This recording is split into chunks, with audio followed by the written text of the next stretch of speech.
අයිබෝන සුබෝදෑසනක්. දැන් අපි පොරොන්දුනා මැයි පළවෙනිදා සිට ජාත්‍යන්තර කම්කරු දිනයේ සිට පටන් ගන්නවා කියලා සුව පුවත් ගැන කියන අලුත් සුව පුවත් YouTube channel එක. ඉතින් අද උදේම දැන් වෙලා උදේ 8ට ළඟ ඇති ලංකාවේ වෙලාව අපි කල්පනා කළා අලුත් සුව පුවත් ටික වෙනස් විදිහට ගේන්න. සෞඛ්‍ය පණිවිඩත් දැන් අද ਸਰව සම්පූර්ණයෙන් සියලු දේවල් ඒ විදිහට කරන්න බෑ. හැබැයි ස්වභාවික ආලෝකයේ නැචුරල් ලයිටිං වල උදේ පාන්දර මේ කුඹුරට බැහැලා ඉන්නවා බොහෝ දෙනෙක්. දැන් ඈත ලියදිවල නියරවල ඉන්නවා. අලුත් සූපවත් YouTube නාලිකාව ආරම්භ කරමින් අපි ඔබට ආයිබෝන් කියලා මෙතෙන් සිට දවස ගානේ වීඩියෝ එනවා.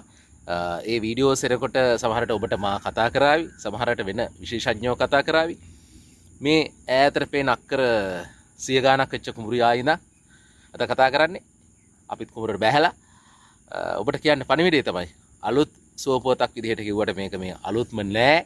ඇත්තම කතාව ලංකාවේ ගොවියන්ගෙන් තාමත් බොහෝ දෙනෙක් මේ මී උණ රෝගයට ලෙප්ටොස්පයිරෝසිස් වලට ගොදුරු වෙනවා.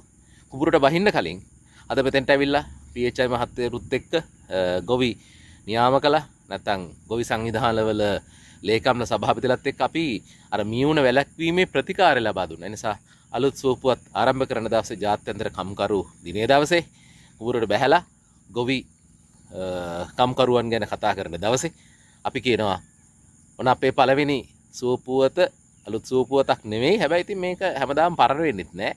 ඔබ කුඹුරට බහින්න කලින් අනිවාර්යයෙන්ම මීමුණ රෝගයට ප්‍රතිකාර පූර්ව ප්‍රතිකාර මීමුණ වැළැක්වීමේ ප්‍රතිකාර ලබා ගන්න. අපි දවල් වෙලා මීමුණ ගැන තව ටිකක් කතා කරමු. සමහර විට මම කිව්වා වගේ මම ඔබට සමහර දේවල් කියාවි.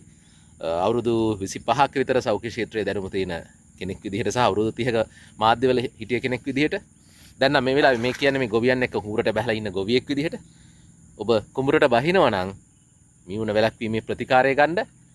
ඒ ප්‍රතිකාරය ගැනීමෙන් මියුණ වළක්වා ගැනීමට සෑහෙන දෙයක් කරන්න පුළුවන්. නිකරුණේ මියුණ මරණය හෝ මියුණ නිසා ඇතිවෙන ප්‍රශ්න වලට ලක් වෙන්න එපා. අපිත් ඔන්න මියුණ ප්‍රතිකාරය නැත්නම් මියුණ වැළැක්වීමේ ප්‍රතිකාරය මිනිසුන්ට මියුණ හැදීමේ මියුණ රෝගය හැදීමේ වැළැක්වීමේ ප්‍රතිකාරය අරගෙන PHI මහත්තයන්ගෙන් නොමිලේ ගන්න පුළුවන්. සමහරවක ෆාමසි විනුත් ගන්නවා මහ ලොකු ගාණක් වෙන්නේ නැහැ. පොඩි ගාණක් වෙන්නේ. හැබැයි ඉතින් අපි කියන්නේ PHI මහත්තයන්ගෙන් ගන්න. ගොවි නියාමකරුවන්ට සහ ගොවි ජන සංවිධානවල ගොවි සංවිධානවල අයට කියන්නේ PHI මහත්තයා මහජන සෞඛ්‍ය පරීක්ෂක මහත්තයා හම් වෙලා ඒවා අරගෙන තමන්ගේ ගොවි සංවිධානය අයට දෙන්න. ගොවීන්ට අපි කියන්නේ කවුරු දුන්නත් නැතත් දෙනවා. හොයාගෙන ගිහිල්ලා කුඹුරට බහින්න කලින් මීඋණ වැළැක්වීමේ ප්‍රතිකාරය ගන්න. ලංකාවේ බොහෝ ප්‍රදේශවල මීඋණ මරණ වාර්තා වුණා. මීඋණ හැදිලා බොහෝ දෙනෙක් රෝහල්ගත වෙනවා. ඒ